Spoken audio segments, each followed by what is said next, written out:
And I do remember having a dream and like waking up from this dream in my little room back in Fort Worth, my parents' house. I was like in the Olympics with Shannon Miller and Kim Zmeskal, like no big deal, you know. That's, I think, when I knew I wanted to be a gymnast. Watching that 96 team, the Magnificent Seven, pretty sure I asked my parents if we could move to Ohio to train with Mary Lou Tracy.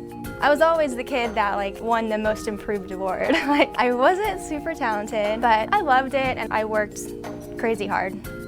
Just finished our level 9 season. I was vaulting one day. This was back before the table vaults. Makes it sound really old. So I was doing a souk and I kind of like missed one of my hands and did half a backflip, landed on my head. Yeah, that was really scary.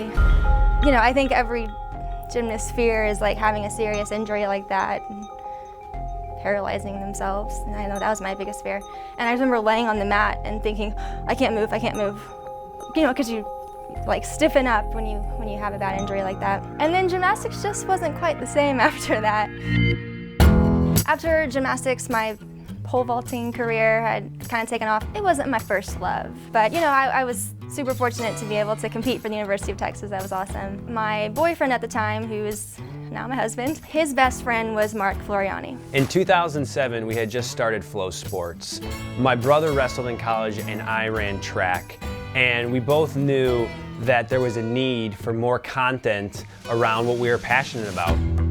Really didn't understand like what they were doing, so I was kind of just like, all right, it's cool. They all moved in together in this little house in East Austin. I would just go over and hang out because I was like, man, this is neat. You're like doing something cool here. And this was like the spring semester of my senior year, and so it was kind of the time where I was thinking, oh, what am I going to do with my life?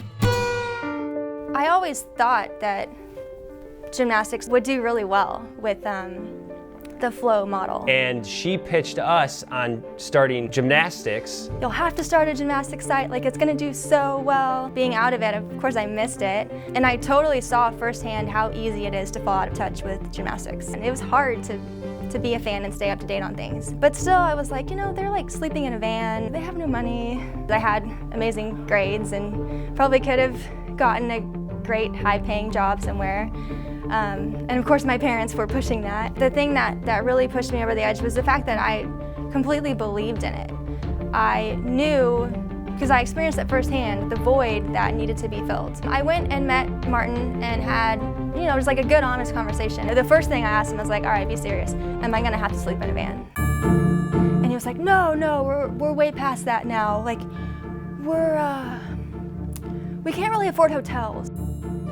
My budget was $0. Nobody knew who I was. And I literally was just walking into a gym with my camera and being like, hey, I'm Ann, you don't know me, but I want to film your little gymnast. Here is Simone Biles, barely taller than the beam. Oh, I hate to see that for such a good day. That was a great routine though. Looking at the map and like pinpointing what was drivable. What was driving distance, where I knew that I had someone I could stay with for free. My first college trip was to Alabama, Auburn, and Georgia, and I kind of spent a day or two in each place. I can't even remember at this point if I'd gotten a yes. I usually hadn't, so it was usually like, all right, pressure's on, like don't blow it. I knew I had places to stay in 2 out of 3 locations. In Georgia, I stayed with some random friend of a friend. Auburn, I stayed with a friend who went to school there, and that worked out great. And then my last stop was Tuscaloosa. Didn't have a place to stay. I also knew that I couldn't afford a hotel. I cannot put a price tag on desire and heart. I think what we really look for is a very talented athlete that has done well, that doesn't just want to go somewhere and just hang out. Dana, Duckworth, and I were just kind of chatting after practice. You know, the team had left, and it was just the 2 of us in the gym standing over by the beams, and she was just kind of making small talk, like, so where are you staying? And I was just kind of like, well, I'm not sure yet. And she just was like, do you need to stay at my house? And I was just like, can I? Please? You know, I just met her. I'd met her 6 hours ago. And I think little moments like that were just huge, like feeling accepted, you know? You know, there were like a select number of coaches and athletes and, you know, legends and stuff, that they were on like the ultimate list, like ones that I knew I had to get, but I almost like underestimated myself, and I felt like I needed to like build a reputation before I could even fathom getting access from them. I mean, I was always intimidated and nervous walking in gyms. I just tried not to show it, you know, like fake it till you make it kind of deal. And I remember Mary Lee telling me, "I love gymnastics. I think what you're doing is great." And it was just like, I was like, I could just hug you right now. Like, hearing stuff like that just means it's all worth it. I mean, people would always ask me like, "Oh, is this your full-time job?" And I'm like, dude, it is not a job, it is a lifestyle. Like, I'm constantly on the road, I never see my friends and family. Like, I was making a lot of sacrifices and slept on floors. Like, I put myself in really uncomfortable situations because it was what I had to do to make this thing not fail. Particularly coming from Mary Lee Tracy, someone who I had admired from a young age, hearing that what I had done made an impact on her. That was cool. My ultimate goal when I started gymnastics was to cover an Olympic Games. You know, I never got to go to the Olympics as an athlete. It was obviously the dream, you know, as a gymnast, but I knew that I had a shot if I did everything right, paid my dues more or less, that I could cover the Olympics for gymnastics through gymnastics. And we ended up getting one credential for the whole company, and they ended up giving it to me. I actually flew to London on July 23rd, 2012, the 4-year anniversary of the site. Look at how far I've come. Oh my God, that's the Olympic arena and I'm here, like I am here. You know, I had the credential around my neck and I was like, man, I belonged there. Like, I didn't have to sneak my way in or talk some dude into letting me through the door. Just, dang, like that's pretty legit.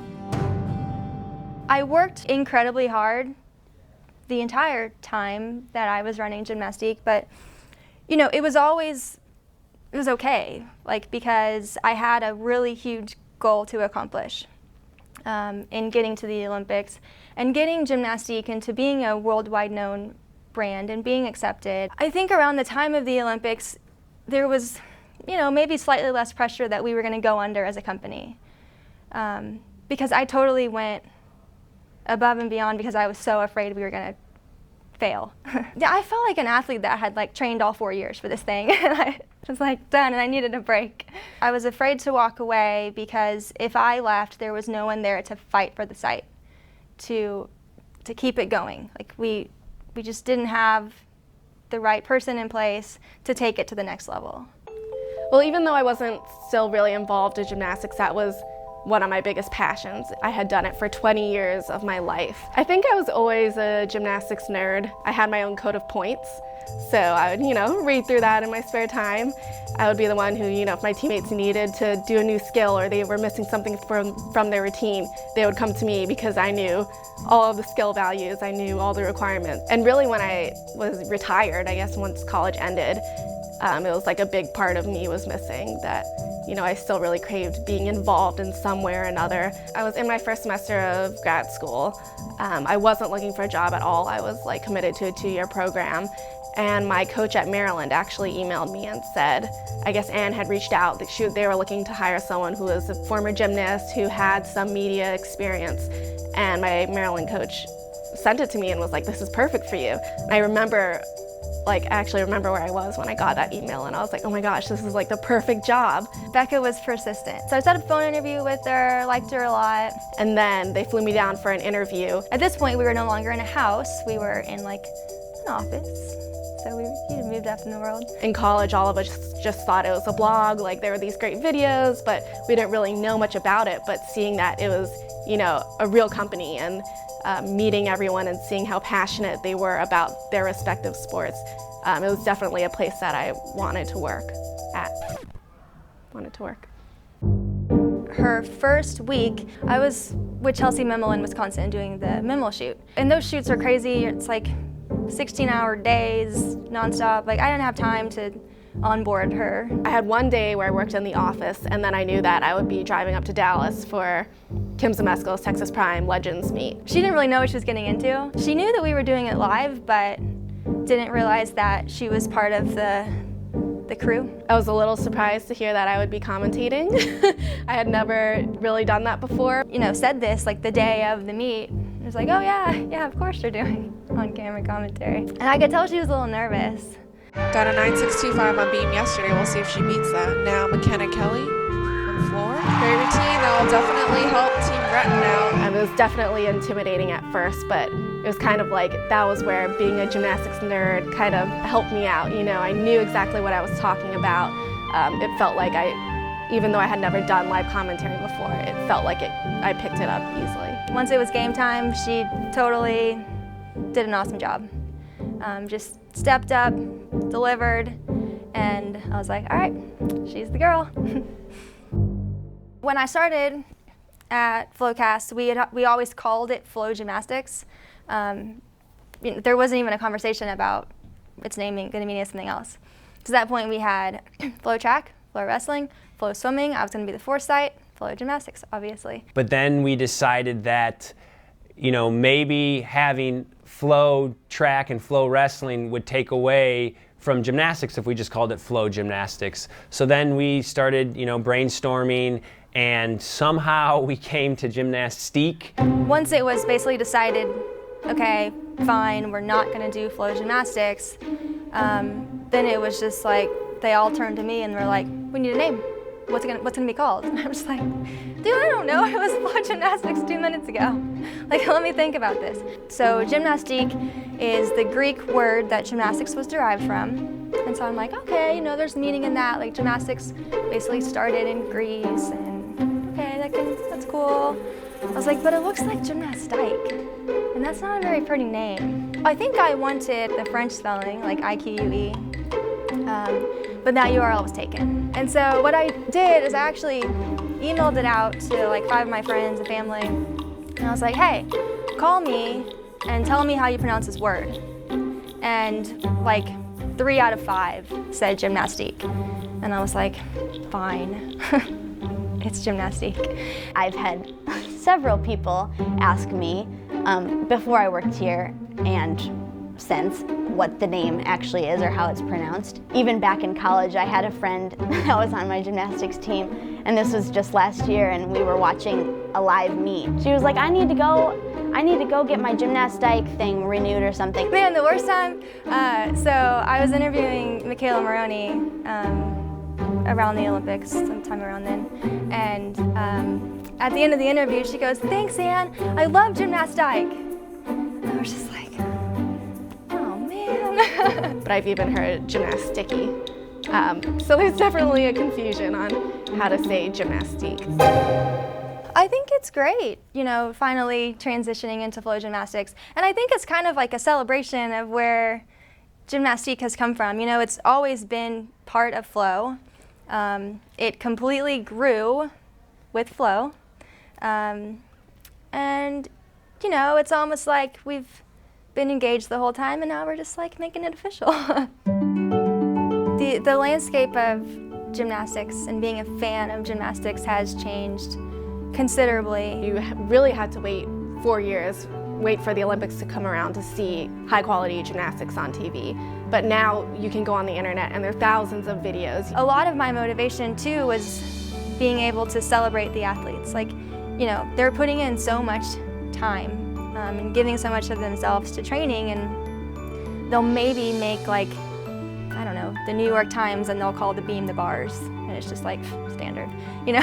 One story that I do remember that really proved that, you know, what we were doing was making a big difference. So y'all know Lamencia Hall. When she was a club gymnast, she trained at Texas Dreams, and she was part of the level 10 program there, and I did a lot of coverage of her, and her like dream was to go to Alabama, and she kind of got snubbed by Alabama.